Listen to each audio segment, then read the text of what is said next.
We will get started. Um, I just wanted to say I'm planning to try to start all of our meetings right on time, okay? Because it works a lot more smoothly if we're all here and we're all on time and keep to the clock and that sort of thing. And I'm also planning to have us have an hour and 15 minutes for lunch in general, because sometimes an hour is a little, it's a little tight. And unfortunately, Representative Rung has pneumonia, so we're hoping to see her next week. But she's on antibiotics and stuff, so she won't be here today. All right, and so today we have with us our. So we're such an important division. We don't have just one LBA assistant. We have two, right? Because if you looked at that list of personnel, we have in our division, in our agencies, more than half, I guess, of the employees of the state, right? So this is, there's a lot of agencies we have to deal with. They're on the smaller side, but they're all quite important. So I'll introduce our sort of senior assistant is Melissa Rollins, and Jack Mullen just joined us this year. And so one of the most important pieces of paper in this booklet is the second page, which will tell you which agencies each one is responsible for. Right, so this is something I never got straight last time. So this is a really good list, right? And so, and they're authorized, if you have any questions about any agencies or want to contact somebody in an agency, they will help you out. You don't have to go through me to get to them, right? So they'll help you out as you need it. And with that, Melissa's going to get us going. Good afternoon, Division 1, and welcome. Welcome, new members, and it's good to see you guys again. Happy to be here. I think Representative McGuire took some of my presentation, so that's great. Less for me to say, less for you to have to listen to me speak to. Most of you here are familiar with me. I have been with the LBA for 3 years now. I previously came from Department of Revenue, where I spent most of my adult career there. I landed as a senior financial analyst my last several years there. I worked mostly with Ways and Means at that time. So I was on the revenue side of stuff, projecting estimates, and living in that world. So it's been interesting to swing over here the last 3 years to see now how the state spends the money in the budgeting side of things. As Representative McGuire stated, we have Jack Mullen now, who is part of our team. You don't see Mike Hoffman here. He did retire. However, he will be helping us in February, sort of in the background with any additional workload that we might need. So it'll be good to have him back. Jack, I'll let you introduce yourself and talk about where you came from. So my name is Jack Mullen. I previously worked in the Senate Clerk's office for the past 10 years. So I have a little different perspective of the process. So it's going to be fun to help you guys and learn with you guys through this budget process this year. We're very excited to have Jack. So some of this presentation before I start, I did steal from Mike Keynes just because I thought there was some overlap, as well as him giving 92 pages. I didn't know where this document would end up for you guys, like he said, as a coaster, holding the door open, extra reading materials. So ours is skimmed down to be a third of that, with some additional information there, but some of this might be a little bit repetitive. Is just our office. It has the new emails. We did hand out our card because I don't believe these new emails are effective until next week. And if there's any issues, feel free to use our old emails because I believe those are going to be active for a while, so they will forward over. But I just wanted to make sure you had both ways to contact us in case the new one doesn't work or there's some hiccups along the way. On the second page, as Representative McGuire alluded to, you have two of us in here. Jack and I do have distinct job duties within this group. Jack is taking over what I previously did, which was the general government in category 1, which we'll go over on the next page. I have taken over what Mike Hoffman did, which was category 2 and 3. We also have Mickey Landrigan, who does category who does Division 2, which is Safety and Education, Fish and Game, and then Kevin does Department of Health and Human Services in Division 3. We do have a lot of agencies, which is why you do have 2 analysts in here. There's a lot to cover, a lot to get through, but we'll help make sure that we're tackling all of those agencies and staying on track for the timeline. So as I alluded to, if you turn the next page, it's just the division of work between Jack and I is not just randomly divided. There are different categories. Mike Kane spoke about them, but I was going to go over them as well. So Division 1 is general government. Those are your bigger agencies like Admin Services, Department of State, Treasury, OPLC. And then it switches over to category 2 and 3, which is what I will be handling, which is your category 2 is administrative justice and public protection. And then category 3 is resource protection and development. And you can see the agencies within each of those different categories. It has below each category how the division is broken up within the departments or some of the administratively attached agencies to each of the departments. But this is a good resource guide just to know when we start talking about categories or what agencies do I handle that, because I don't see it on the first page of the big overarching departments, but it's a good reference guide to see what agencies you are responsible for. I do want to note too that although Jack and I have distinct agencies, we do work well together. If you're like, I don't remember who's handling what, feel free to email whoever you want, throw us both on the email. We'll get the email to the appropriate person or answer if needed. We'll both be in here quite a bit together. We'll be hearing this information. So don't feel like you can't email Jack or you can't email me on a certain specific topic. We will get it to each other and we'll make sure we're providing you the best service without a delay of who does what. If you turn to the next page, so you probably got the notice already. Next week we will start to hear some bills. I believe next Thursday, Full Finance will have 4 bills. I wanted to bring in a couple of examples for a fiscal note. We made some minor changes, but I also just wanted to talk about appropriations versus expenditures.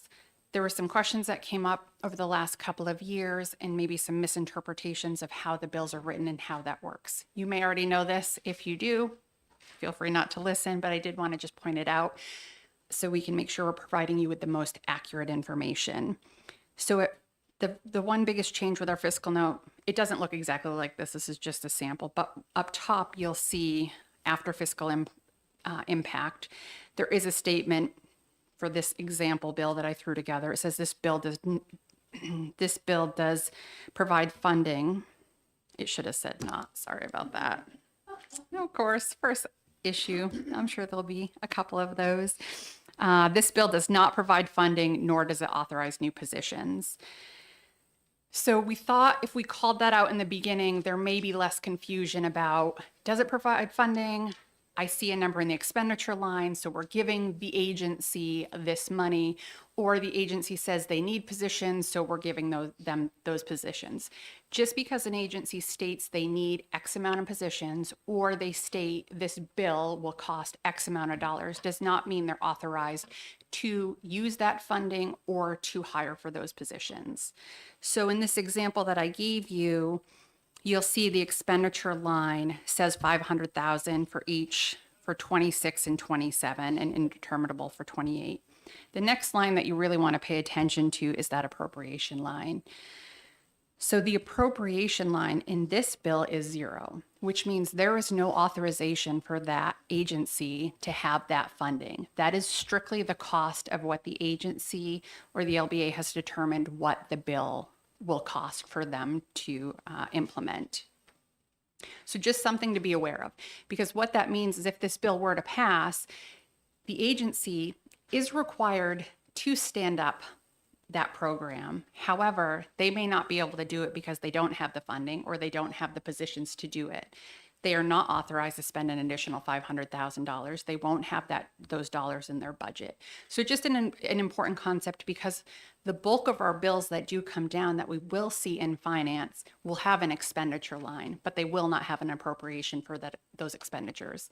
And that can be okay sometimes because the legislature this division could say, I think you could absorb that into your budget, or I think you could shift resources to do it. So we are not going to provide the funding. However, on some of these big programs, you may want to make an amendment to add an appropriation to it, or you may want to hold the bill, retain the bill, study the bill, or kill the bill because they won't have the proper funding to stand up and do what is authorized of them in the bill. So I just wanted to point that out. We have little asterisks down there as well on the fiscal note now that says expenditure is cost of bill, appropriation is authorization to fund cost of bill. Questions? Yeah. No?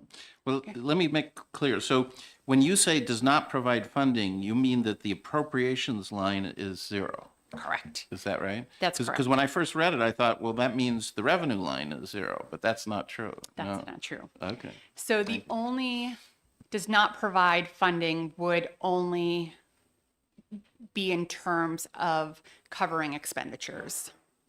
That's what we mean when it says does not provide funding.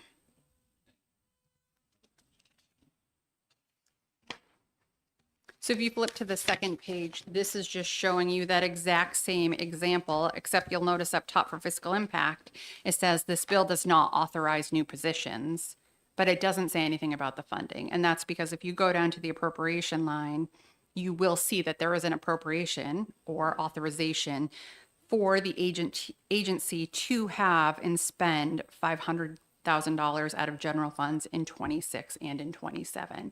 However, the agency still does state that they need, I think 2 subject matter experts is what I put in there, but they don't have authorization to fill those positions. So just sort of an overview and just something to look at when we're getting these bills and we're like, we can't spend this, but are we actually spending it, or is it just an expense that the agency states?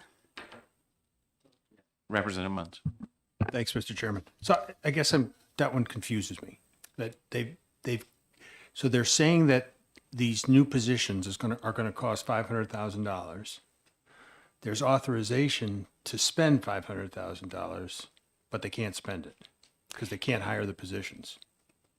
Partly correct. So it does say that it's as well as for new office space, equipment is the cost. So essentially they could get the office space and they could get the equipment, but yes, you are correct.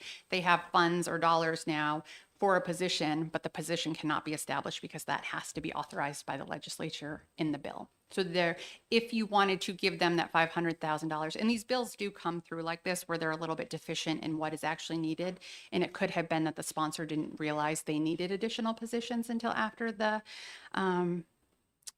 fiscal note came out.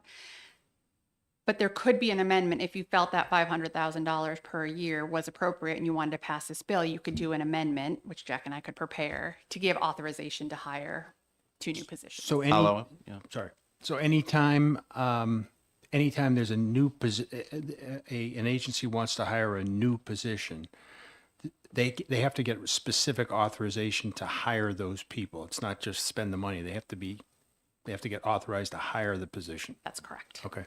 Yep. Thank you. Yeah, we control spending in sort of 2 ways. One is the dollar amount, but also there's an authorized number of employees.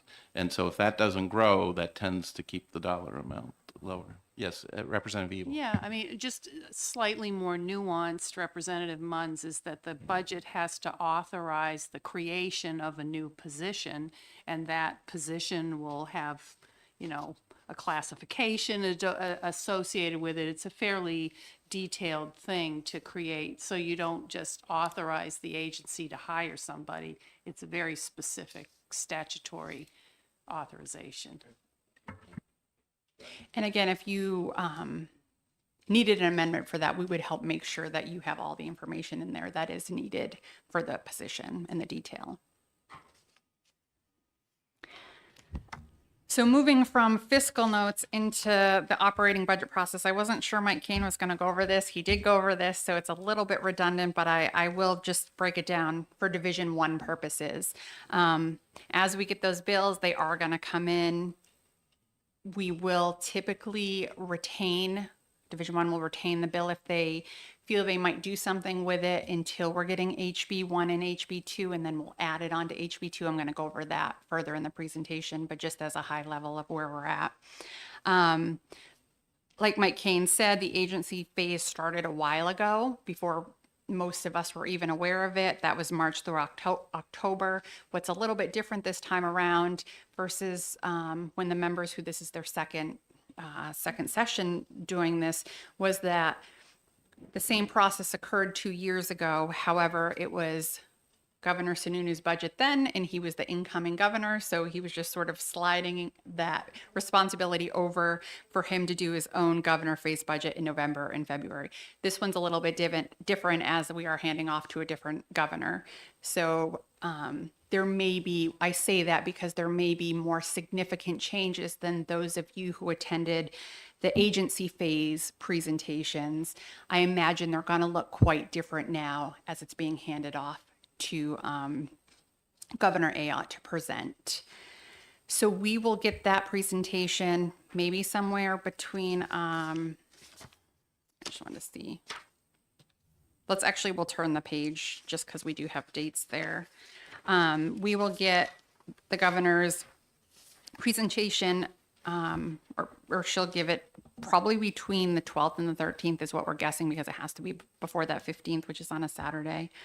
And then she'll come and her budget director will come to the full finance and give the presentation to the full finance. At that point, our committee work can begin on the budget. I looked back 2 years ago and it looks like we did start hearing agencies that day. So we will start our work on that day, at least getting the agencies come, because at that point they will be able to talk about what is in their budget. We do have agencies starting to be scheduled on the 22nd. I think we have a pretty full day.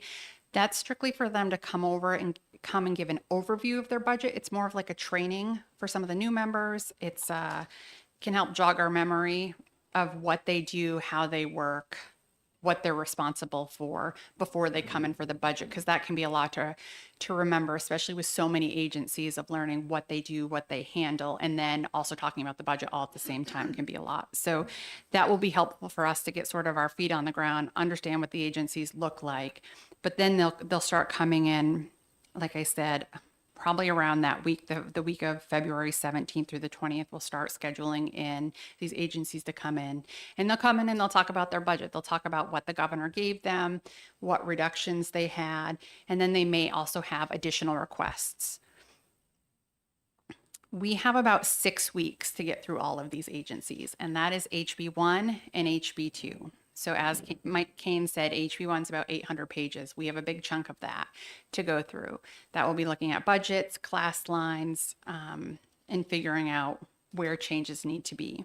And then we also have HB2. We don't know what that's going to look like this year, but that's also another large bill that we have to get through simultaneously with HB1. As Mr. Kane stated, we will be getting HB2 a little bit sooner, typically before we try to get something from the governor's office. The LBA office would go through and come up with something for you guys to see, but we didn't have the language for you. So it will be great to have the language in front of us. It will allow us to get moving a little bit quicker before we have the official document. Melissa, just Shut off. do you happen to have an extra one of these handouts? Yep, there's a pile right over there. Oh, on the so left. does Representative Almy, you need one, or you're all set? Okay, I'm sorry. Okay, very good. All right, I'm sorry, continue. Yeah, no problem. So we have about 6 weeks. The division work needs to be done probably around March 26th. That's going to be a pretty tight, hard deadline for us to get to.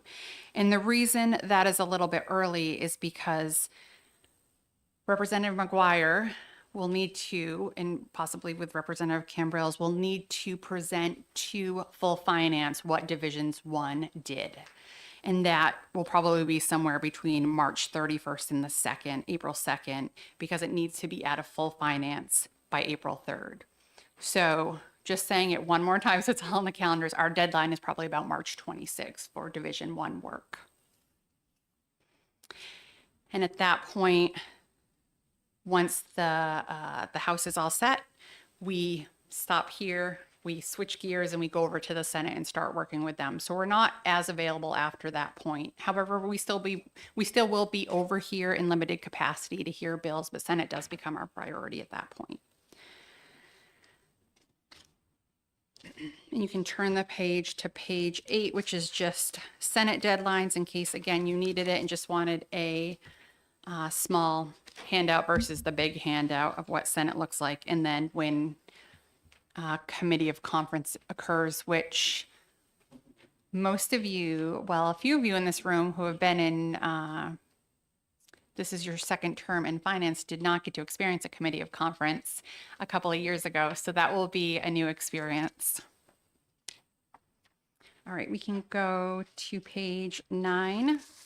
Again, I didn't know Mike Kane was going to cover this page in depth. So I think you have heard most of these. I just wanted to get this out here as a good definition of what some of the terms are for the new members, of what they look like when we speak to them. But also, again, just to have this handout with your stuff. So when you're getting the big HB1, which will be a binder, an HB2, you can reference this if we start using words, or you look through that document and you'll start to see some of the, accounting unit, or you'll see Mike Kane's surplus statement. You can kind of look back at this and maybe not have to glance through the 92 pages to find it. So that's in there. So moving on to page 10.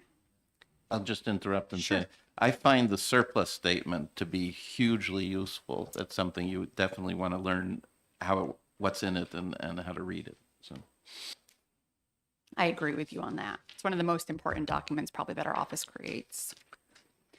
So moving on to page 10. Again, for members who have been here, this looks familiar, but I really wanted to walk you through the process so you're familiar again with what the documents look like, because I'm sure your first session on here was maybe a whirlwind for Representative Munns. This is going to be brand new to you. But this is what we compile. So you're going to get HB1. Again, 800 pages will have that tab for you, index for you, and you're going to start going through. And when the agencies come in, they're going to have requests. Jack and I's job is to keep track of all those requests, so we make sure we can add them to a document. So this document is just for HB1 only, and it keeps track of all the additional, not what's in the governor's budget. This is all the additional requests that are coming from the agency that the division has to decide on whether to approve or not approve. So this is the tracking sheet, and you'll become very familiar with this. We will have a new one updated for you every time there's decisions made, every time there's changes made. It's posted online. We post all our documents online. Typically before the meeting happens, we'll have it, and we'll have copies for you. So this is going to be your document to keep looking through. It's more of a high level document. It doesn't break it out by accounting unit or class code, but it does help keep track of where those funds are, what we're spending, what's approved, what we didn't approve, and to get to the point that the whole entire document is shaded because we have covered all of the requests. Representative Munns. Thank you. So these additional requests, are they additional agency budget requests that the governor has kind of gone along with? He's willing, or she would be willing to support? Or is this the agency's kind of wish list outside of the governor's office? So a little bit of a complicated answer, right? Because I don't exactly know. I don't want to speak for the governor of whether she approved these items or not. These are the items that did not make it into her budget. Why they won't make it into her budget would be her choice. Sometimes it is merely an oversight that it didn't get put in there. We have approved some of those items where it should have been in the budget, and to make the budget work properly, you need this item in there because maybe it accompanies something that's in her HB2, but they forgot to put the corresponding expenditure into HB1. Sometimes it may not have been a prioritization of the governor or a priority of the governor, so she may not have wanted in there, or sometimes it may be something after the fact, because by the time the governor's office is presenting this budget, and by the time it comes to us, when she's finalized it, she's probably finalized it well before February 15th. So something may have popped up that needs to be implemented or put in here, that the agency comes to us. So there's a variety of reasons. I don't know the answer on exactly which ones come in, but they are not in the governor's budget. These are all new requests. And sometimes a request does not necessarily mean it spends more money, right? Sometimes they want to shift something from one place to another. I have an extra employee here. I'd rather have them here, some things like that. And those things go into the budget anyways, right? Because they affect money exactly where it's spent, and they change House Bill 1. So, instead of spending it in that column, you're spending it in this column. So some of these requests are relatively easy to grant because there isn't a change in money. We expect this budget biennium to be very, very difficult. Revenues have been declining, et cetera. And so we're going to have to be very ruthless with approving requests for more money or more personnel, because every one of those we add, we got to subtract even more from somebody else, right? So to make the budget balance. So those kind of requests are going to be very difficult to fund, but of course, presumably there will be some, because that's a really important thing, and this thing over here is not quite so important, and that kind of thing. Thank you, Melissa. That's a very good point, Representative McGuire. Thank you for adding that. There are just simply transfer and class lines that need to come through here because they have to have authorization in HB1 to move one fund or funds from one class line to another. So from a travel expense into software purchasing could be one. It's a zero net change, but we do still have to put this in here. And sometimes if you look down to the second approved item, that one's put in there because there was a keying error in the HB1. So of course that would get approved because it needs to be fixed. So again, this is the tracking sheet change. Will live and breathe of this document. So that's just, What's the graying out? Why is so the that? graying out is when we approve the item or make a decision. So the grayed out is those sections have already been tackled. So that's when I was saying you hope by the end of the session or by the end of our due date, the whole entire sheet will be grayed out because we have taken action on all of it, whether it is to approve it, to deny it, I see. one way Thank or you. another. Just a tracking mechanism. So if you turn to page 14, that was HB1. This is HB2's tracking sheet. So once we receive HB2, Jack and I are going to comb through that document, learn it. We're going to put together this spreadsheet for you that says and identifies which sections belong to Division 1. There's a lot in there that typically doesn't impact us. That's for other divisions to worry about, not for us to worry about. So these are just the sections that impact Division 1. We'll put the section number in there, the page number in there, so it's easy to reference what we're talking about. You'll have HB2 in front of you. You can flip back and forth.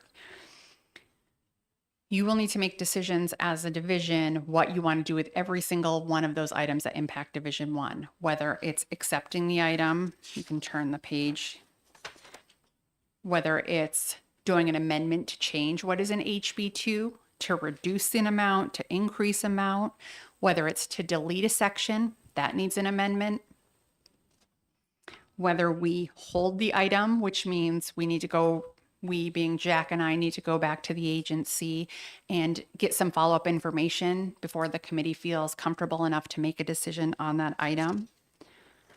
Or if you keep scrolling through to page 20, whether it's to add new sections to HB2. So the pages before page 20, we're just making changes to the current document. Page 20 was all the new sections that we added into HB2.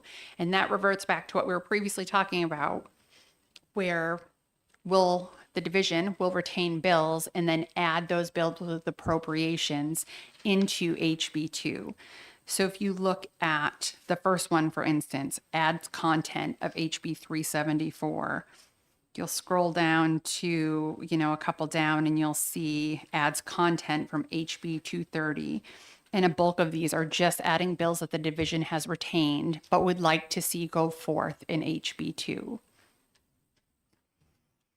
Again, with HB 2, there are amendments needed.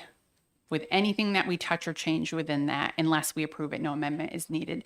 Those amendments will flow through Jack and I. We work really closely with OLS to get those done and turned around pretty quickly. It's much faster if they flow through us, so we do ask that they all flow through us. We can keep track of them. We keep track of the amendment numbers on this sheet. If you go outside of us, it makes it a little bit difficult to figure out what's going where, and we want to make sure we don't miss anything. So again, please flow any amendments through Jack and I. Yeah, and HB2 is a huge part of the time we spend on things because our section is going to be so much larger than the sections that other divisions deal with. And so we'll tend to, if we're meeting with an agency for an hour and it only takes 45 minutes, we'll stick 15 minutes of talking about the next few sections of HB2 into that time so that, we get things done on time. Yes. If you turn to the next page, page 21. So we went over, we're back on HB1 now. So we went over what the tracking sheets looked like for HB1. This is the final change for HB1, what it looks like for this division. And this is what Jack and I will compile for you. This is called the detailed change. So this tells you what accounting units were changed, what the impact is, and then the comments of why we changed it. So this is something that Representative McGuire will present to the full House Finance. This is the document. This is what was used last year when 2 years ago when Representative Leishman and Representative McGuire presented. They will go through all the changes that have been approved to Division 1, and you'll see a comment side on the right so it can help remind you why we made these changes. Very useful document. Oh, Representative, I did want to point out, because you did have that question, you had the question about DOIT and what that looks like. And if you go to page 22 at the top, you will see there it says IT salary and benefits.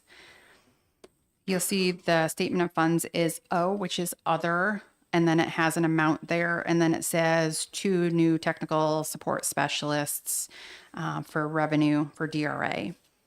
If you turn the page to line 49 of the next page, you will see that corresponding line for those positions that come from the general fund. So that's where that double accounting does happen. So you're going to have the general fund receives the appropriation or the authorization for that position, but then you have to have the corresponding line because that money does get transferred to OIT, but it's an interagency transfer. It's for the books just to keep track of what DOIT,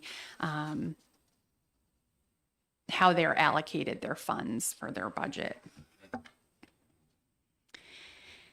And, oh, sorry. Of course Never I mind. Sorry, another question.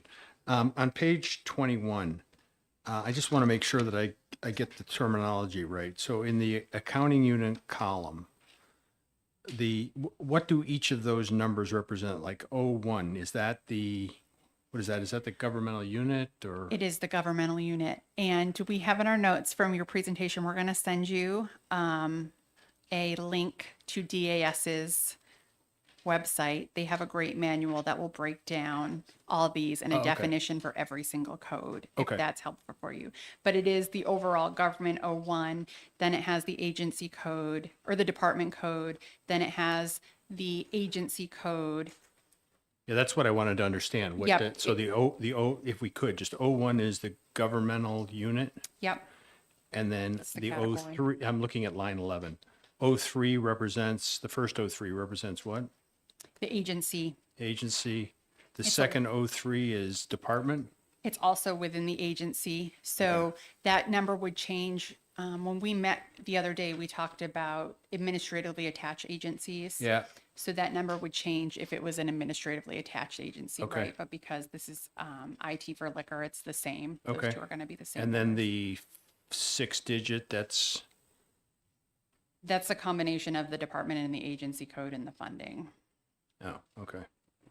And then the 7677? That's the accounting unit. Okay. So that will drill down to a specific part of the agency. Okay. And then it does even go further for us where there is a class code at the end of that, which will identify the specific expense Okay. that it goes with, whether it's office space or personnel cost or benefits, etc. But we will get you a document Okay. that will help you understand that a little bit better. And Great. if the whole division would like it, we can also email Thank- it out. It's a pretty big document, but it does have Thank you. a lot of items in it.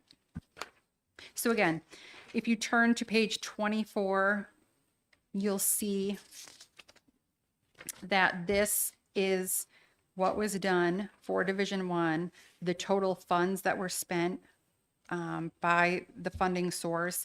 And this is just for Division One, Category One, because we do break it out for the different categories. Sorry, I'm trying to avoid the sun a little bit. As you can see.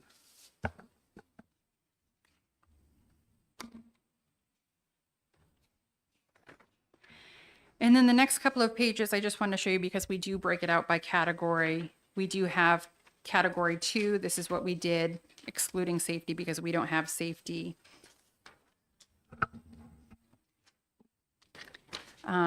It has the breakout of those funds. You'll notice when you get to Category 2 how much smaller the general funds look like versus what they look like for Category 1, because as you get into Category 2 and 3, you do start to shift away from general funds and it's more federal funds or other funds. And then on page 28, that's Category 3. And then at the very end on page 29, it's a summary of everything combined from all the categories of what Division One did for whether it's a reduction or an increase in different funding sources.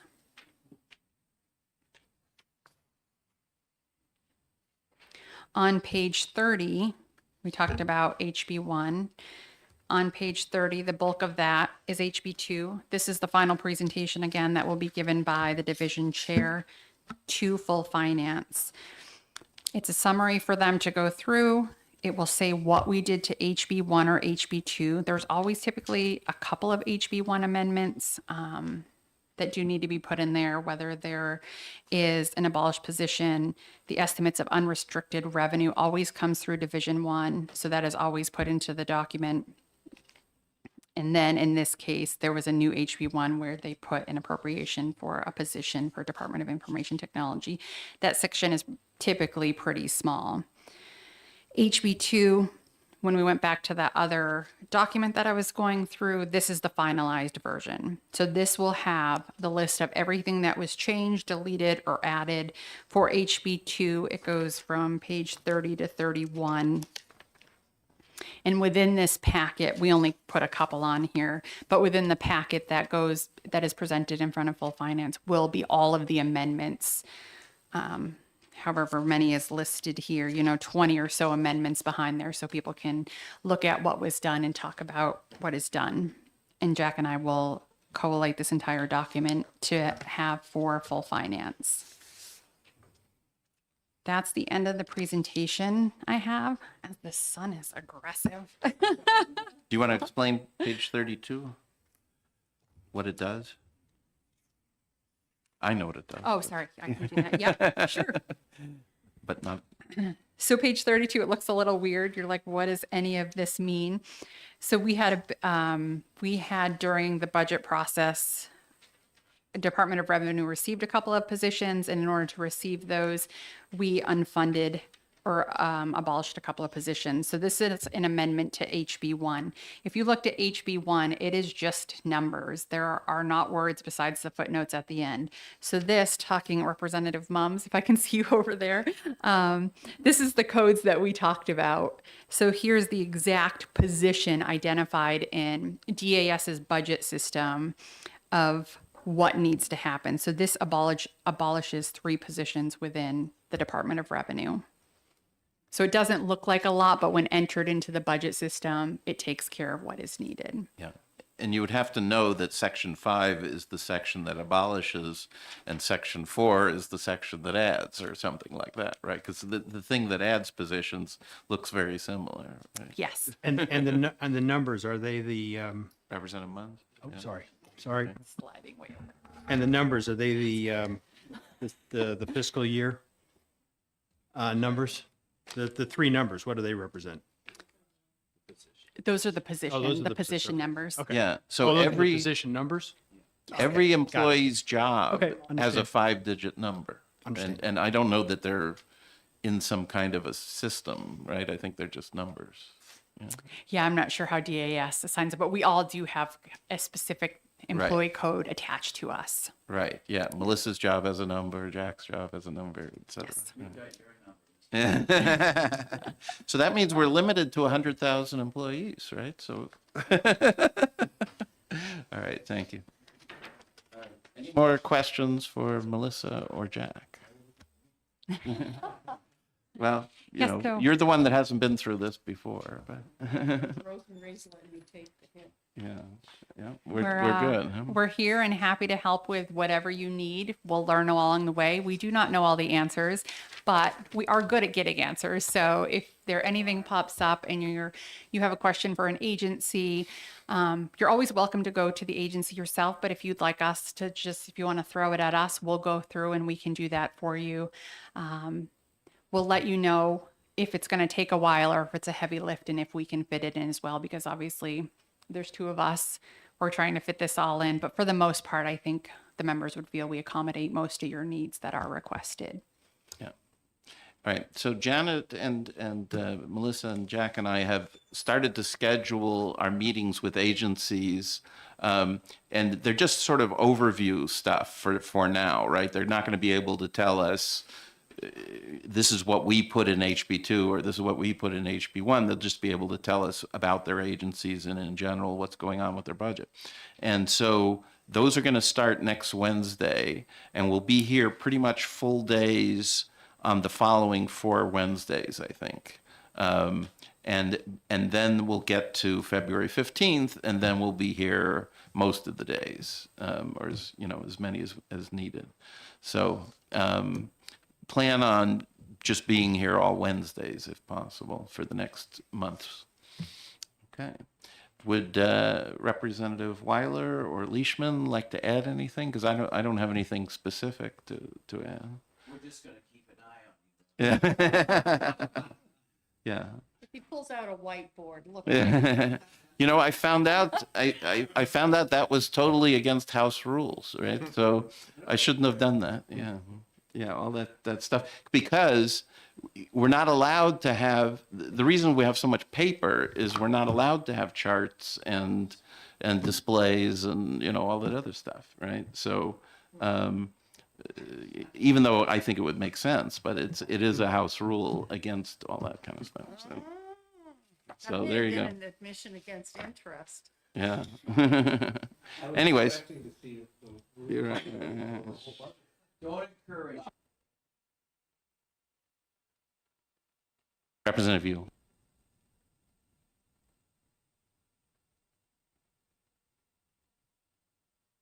Yes. So yeah, that was a good question. And so what I said was we'll try to avoid taking votes during that week. But I don't know. Hearing from Representative Weiler, I'm not. Okay. No, but the question was about vacation week, break week. Yeah, we'll have to look at the progress.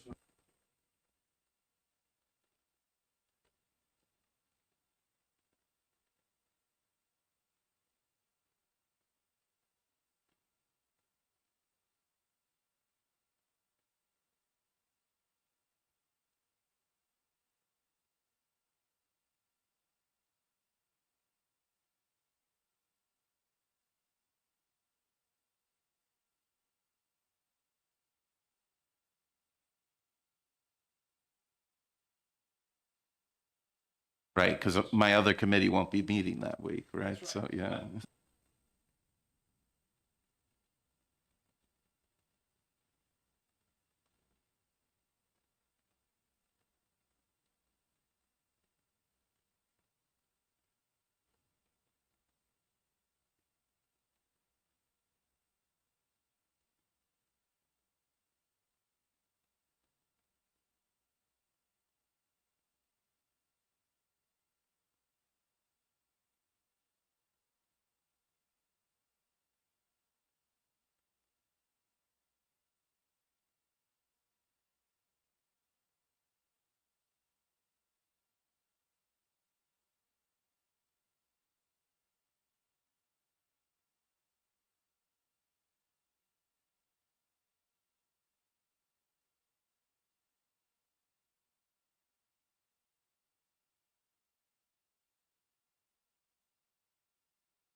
So it's not that big.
Anyone else want to say something? No? Okay. We'll see you all at 9 o'clock on Wednesday. Thank you. Definitely 9, not 10.